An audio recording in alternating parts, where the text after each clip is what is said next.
परम पुरुष गुरुदेव जी, जय गुरुदेवय नाम। अलख अगम की पार में स्वामी तुम्हें प्रणाम। कोटि कोटि करूं वंदना, अरब खरब प्रणाम। चरण कमल बिसरू नहीं, जय गुरुदेवय नाम। परम पूज्य स्वामी जी महाराज के चरणों में कोट कोट प्रणाम। आप सभी प्रेमी सत्संगी भाई बहनों सबको सादर जय गुरुदेव जी।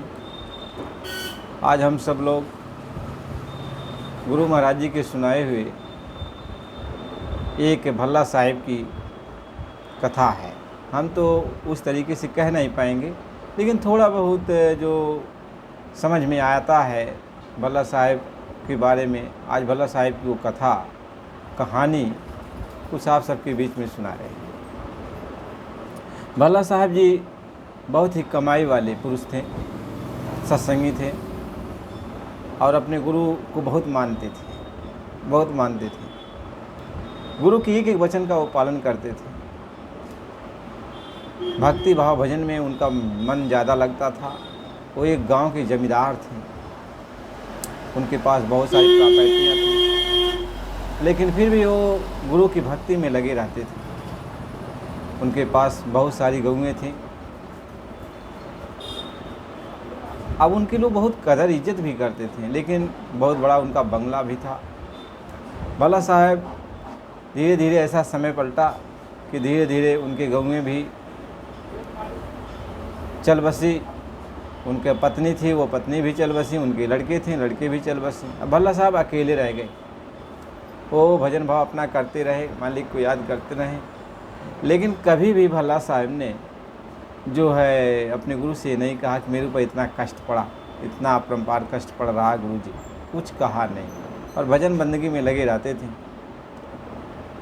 और उनका जो मकान था वो अभी जर्जर हो गया था, चू रहा था बरसात के महीने में। तो गुरुजी ने देखा तो गए आश्रम पर। तो गुरुजी ने कहा, अरे भल्ला साहब अकेले क्या घर पे रहते हो, और अब आश्रम पे आके रहने लगो। तो घर बार छोड़ करके अब वो आश्रम पर रहने लगे। उनके पास कुछ रह नहीं गया था, सब कुछ जो है आश्रम पर कर दिए थे, आश्रम के नाम कर दिए थे। अब चाहे जैसे कि हूँ आश्रम पर वो आके रहने लगे। तो आश्रम पर रहकर गुरु की सेवा करते, सत्संग सुनते और जो है भंडारा में भोजन अपना कर लेते। एक दिन गुरुजी ने पूछा कि अरे भल्ला, यहाँ आए हो, भजन बंदगी कर रहे हो, सत्संग सुन रहे हो, खाना कहाँ खाते हो? कहें कि गुरुजी भंडारा चलता है तो भंडारा में भोजन कर लेते हैं। कहें बताओ, भंडारा में भोजन करते हो तो कुछ सेवा भी करते हो? कहें गुरुजी कुछ तो है नहीं, और भंडारे की कौन सी सेवा करूं, और लोग हमसे कुछ कहने नहीं देते हैं। कहें तो एक काम करो, जंगल में जाया करो, अब एक गट्ठल लकड़ी जो है भंडारे के लिए ले आया करो। तो वो चले जाते थे जंगल में, और लकड़ी जो है, सूखी लकड़ी जो है भंडारे के लिए रोज़ लाते थे। ऐसे कुछ दिन बीत गया। तो एक दिन फिर गुरुजी ने पूछा, अरे भल्ला क्या करते हो? कहें गुरुजी भंडारे के लिए जंगल से लकड़ी लेके आता हूँ, इसके बाद तब भोजन कर लेता हूँ, फिर भजन बंदगी करता हूँ, और आपका सत्संग होता तो सत्संग सुनता हूँ। कहें भल्ला ये तो ठीक है, ये तो काम तुम अच्छा करते हो, लेकिन ये बताओ संगत की सेवा क्या करते हो? कहें गुरुजी संगत की सेवा करे तो कुछ है नहीं। कहें संगत की सेवा नहीं करते तो करना चाहिए।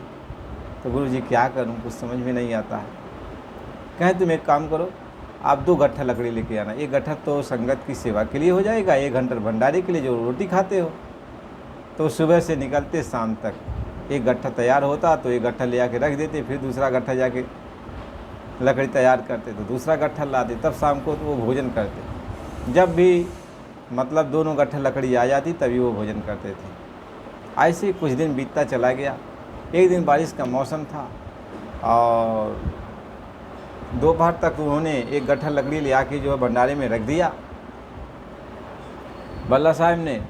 और इसके बाद जो है दूसरी गट्ठा लकड़ी जो संगत की सेवा के लिए जो लाने गए, तो उस समय जब लकड़ी अपने माथे पर रख कर ला रहे थे, उस समय बहुत तेज तूफान आया, बारिश आंधी सा, काले काले बादल चारों तरफ से घेर लिए, अंधेरा छा गया, चारों तरफ से अंधेरा छा गया। भल्ला साहब को दिखाई नहीं पड़ता था, कितना अंधेरा हो गया। वो बेचारे चल रहे थे धीरे धीरे, तो एक बहुत ज़्यादा गड्ढा था, ज़्यादा नीचे गड्ढा खुदा हुआ था, और उसी गड्ढे में लकड़ी लेके वो गिर पड़े, गट्ठर लेके गिर पड़े।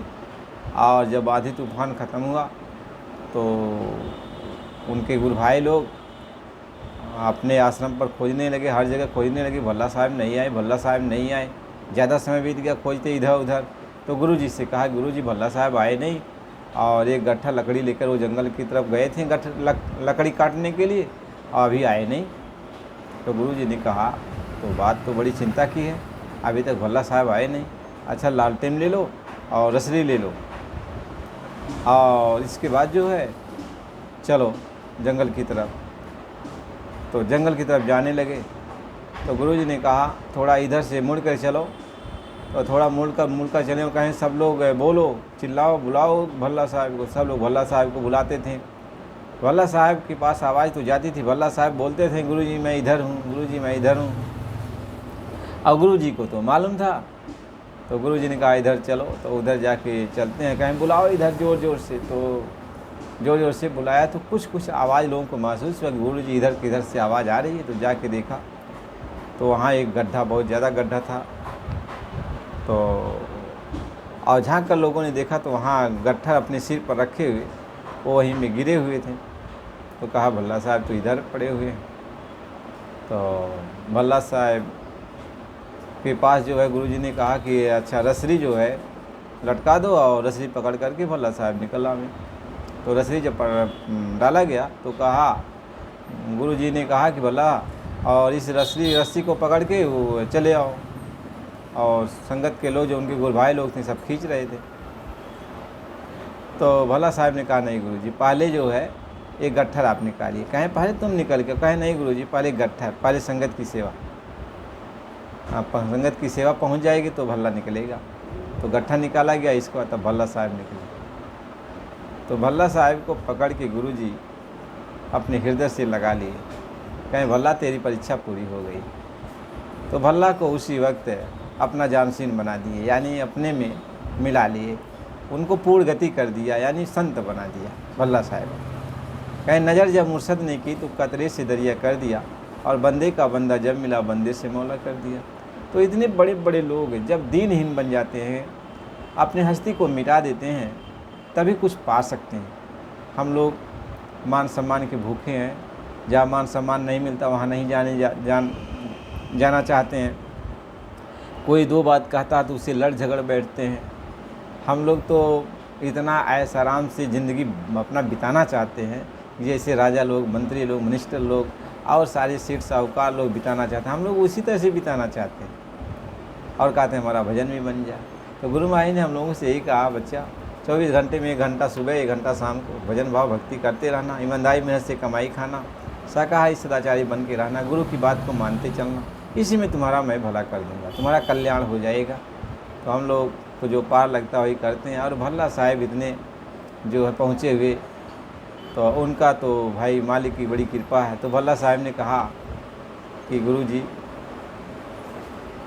भल्ला साहब ने कहा, गुरुजी तो कहें क्या बोलो, मैं तुम पर बहुत प्रसन्न हूँ, जो कुछ भी मांगना हो मांग लो। कहें कुछ मांगूंगा नहीं आपसे, आप मिल गए तो क्या मांगना है, लेकिन हम संगत के लिए, प्रेमियों के लिए मांगना चाहते हैं। कहें क्या मांगना चाहते हैं, कहें आगे आने वाले समय पे और कलयुग और बढ़ता जाएगा, लोग परीक्षा, आप जैसे आप परीक्षा ले रहे हो और कोई परीक्षा में पास नहीं होगा, तो आपसे निवेदन है, विनम्र प्रार्थना है कि आप हमारे गुरु भाई बहनों का आगे आने वाले जो संगत के लोग होंगे उनकी आप परीक्षा मत लेना। जब जब आप जीवों को चेताने के लिए आओ इस धरती पे और संगत आपके पास पहुँचे, प्रेमी आपके पास पहुँचे, तो उनका आप उद्धार कर देना, लेकिन उनकी परीक्षा मत लेना। तो ऐसे ही बहुत सारे मतलब हमारे गुरु भाई आए, हमारे लोग आए जो अब संत सदगुरु से ही प्रार्थना की, वरदान उनसे लिए कि आगे आने वाले लोग को तनि थोड़ा सहज हो जाए भक्ति करने में, नहीं तो परीक्षा में हम लोग पास नहीं हो पाएंगे। तो उन लोगों की उनकी एक कृपा है, दया है कि उन्होंने संत सदगुरु से प्रार्थना किया, भीख मांगा हम लोगों के लिए। तो आज हम लोग ऐसा आराम की ज़िंदगी जीते हैं। गुरु महाराज जी कहते हैं थोड़ा बहुत सिमरन कर लो, थोड़ा ध्यान कर लो, थोड़ा भजन कर लो, शाकाहारी सदाचारी रहो, बाल बच्चों के बीच में रहो, हम तुमका तुम्हारा उद्धार कर देंगे। ये उनकी बात है, भल्ला साहब ने ये प्रार्थना किया था। तो हमें अपने ऐसे महापुरुषों का हमेशा ख्याल करना चाहिए, उनका गुणगान गाना चाहिए, गुरु की महिमा गानी चाहिए। इसलिए प्रेमी भाई बहनों, सत्संग की बड़ी ज़रूरत है। सत्संग मिलेगा तभी समझ में कुछ आता है, और सत्संग नहीं मिलेगा तो कुछ समझ में नहीं आता है। तो सत्संग सुनना चाहिए। और यदि आपको जो है सत्संग अच्छा लगता है, कुछ समझ में आता है, नए हो तो चैनल को लाइक सब्सक्राइब कर दीजिए। और फिर अगला सत्संग आपको फिर जल्दी मिलेगा अगली वीडियो में। जय गुरु।